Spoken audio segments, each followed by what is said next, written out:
अगर आप भी महीने के 500 या 1000 दिरहम बचा सकते हो ना, तो आप भी बन सकते हो करोड़पति। कैसे? बस आपको एसआईपी में इन्वेस्ट करना है। आइए जानते हैं कैसे। सो हाय एवरीवन, मैं हूं अनेरी, योर फाइनेंस बेस्टी, और आज के इस वीडियो में हम पूरा टॉपिक कवर करेंगे एसआईपी के बारे में। आज के इस वीडियो में मैं आपको 6 पॉइंट समझाऊंगी, तो पूरा वीडियो देखना है। नंबर 1 होगा कि एसआईपी क्या है और हमें क्यों करना चाहिए। नंबर 2, दुबई में क्यों एसआईपी क्या खास है। नंबर 3, टॉप 5 बैंक्स जो हम एसआईपी में इन्वेस्ट कर सकते हैं दुबई। नंबर 4, एसआईपी में अप्लाई कैसे करना है। नंबर 5, मैं पूरा एग्जाम्पल का एक कैलकुलेशन करके दिखाऊंगी, जिससे आपको पता चलेगा कि रेट ऑफ रिटर्न फ्यूचर में क्या होगा और आपको कैसे सेफ है या नहीं है। और नंबर 6, मैं लास्ट में एक प्रो टिप भी दूंगी, तो आप ये वीडियो को पूरा देखना और मुझे मेरी चैनल को सब्सक्राइब ज़रूर कर देना।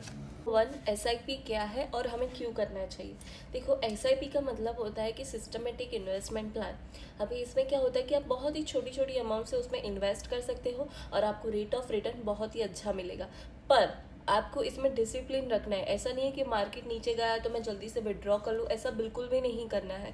आपको कंसिस्टेंसी रखनी पड़ेगी। 10 और 15 साल के लिए तो रखना ही है। ये लॉन्ग टर्म प्लान है, तो मैं पहले ही बोल देती हूँ, अगर आप में पेशेंस नहीं है तो बिल्कुल भी इन्वेस्ट मत करना।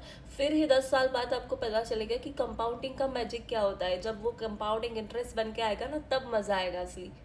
ओके, सेकंड पॉइंट, दुबई में एसआईपी क्यों, क्या खास है उसमें। देखो, अगर आप दुबई में भी एफडी करने चाहोगे या फिर कहीं पे भी एफडी करने जाओगे, तो वहाँ पे आपको सिर्फ और सिर्फ 3-4% एनुअली रेट ऑफ रिटर्न मिलेगा। और उसमें कोई रिस्क नहीं है, दैट आई नो, वो सेफ है, लो रिस्क है, सब पता है। पर अगर आप एसआईपी में इन्वेस्ट करते हो तो देखो, एक तो 10 to 15% आपको रेट ऑफ रिटर्न मिलता है एन्यूअली, प्लस उसमें रिस्क होता है, आई नो। पर अगर उसमें मार्केट अगर तेजी से बढ़ गया तो आपका ही फायदा होगा। मतलब कंपाउंडिंग इंटरेस्ट का वो तो मैजिक पता ही है आप लोगों को। Number 3, top 5 banks in Dubai जिसमें आप एसआईपी के ऑप्शंस अवेलेबल होते हैं। 1, Emirates NPD, Mashreq global, IDCB, FAB bank, और 5th वन इज एचएसबीसी। अभी सबसे ज़्यादा पूछे जाने वाला सवाल कि एसआईपी में अप्लाई कैसे करना है, स्टार्ट कैसे करना है। तो मैंने देखो उसके लिए ना लिख के रखा है यार, बहुत ही बड़ा स्टार्टिंग थोड़ा प्रोसीजर है, तो आप लोग आराम से सुनना।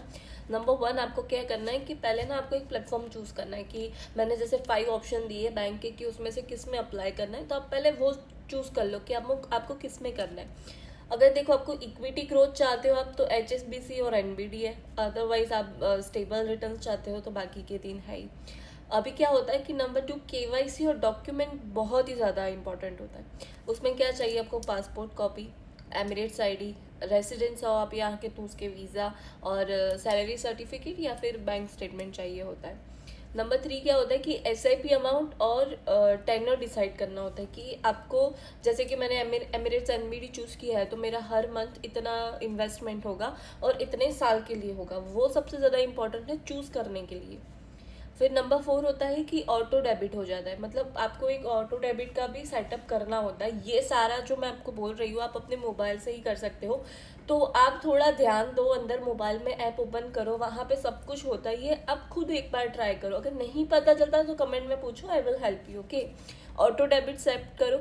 और क्या होता है, लास्ट में फंड का जो सिलेक्शन करना होता है, जैसे कि इक्विटी फंड होता है, डेट फंड होता है और बैलेंस फंड होता है। मतलब इसमें तीनों में से ऐसा होता है कि कौन सा कम रिस्क है, ज़्यादा है, और मीडियम रिस्क वाला होता है। और एसआईपी एक ऐसा नहीं है कि पैसे इन्वेस्ट कर दिए और फिर भूल जाने का, नहीं।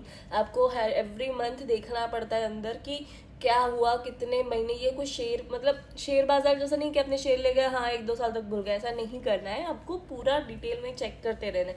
और आई सजेस्ट प्लीज़ 5 साल के लिए तो उसको इन्वेस्ट करना है। अभी मैं आपको एक एग्जांपल कैलकुलेशन करके समझाती हूँ, ठीक है। जैसे कि मान लो कि मैंने एवरी मंथ 1000 दिरहम का इन्वेस्ट किया है, तो मुझे 1 ईयर में मिलेंगे 12% रेट ऑफ रिटर्न एनुअली मिलेगा।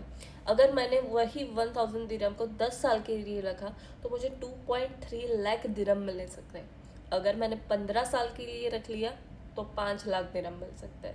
मतलब ये जो होता है वो कंपाउंडिंग का मैजिक होता है, आपको ये चीज़ समझनी पड़ेगी।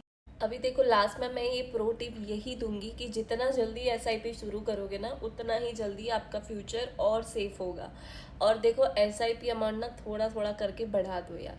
और मार्केट अगर गिर भी जाता है ना, फिर भी अपना डिसिप्लिन जारी रखो। ऐसा नहीं करना है कि मार्केट गिर गया तो मैंने विड्रॉ कर दिया, नहीं, बिल्कुल भी नहीं।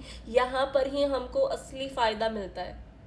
ओके, सो आज के लिए यही वीडियो था। एसआईपी के बारे में मैंने पूरा डिटेल में बता दिया आपको कि कैसे स्टार्ट करना है। वो मेन क्वेश्चन था सबका, तो मैंने आपको उसमें भी स्टेप बता दिया है बोल के। अगर आपको नहीं समझ में आता है तो मुझे कमेंट्स में पूछ लेना, और मुझे कमेंट में ये भी बताना कि आप कौन से बैंक के साथ स्टार्ट करे हो एसआईपी। और मेरी चैनल को सब्सक्राइब कर देना। और अगर मैंने कुछ इन्फॉर्मेशन देने में कुछ बाकी रह गया हो तो आप मुझे पूछ लेना, और मुझे फॉलो इंस्टाग्राम पर ज़रूर कर लेना। Bye bye, take care.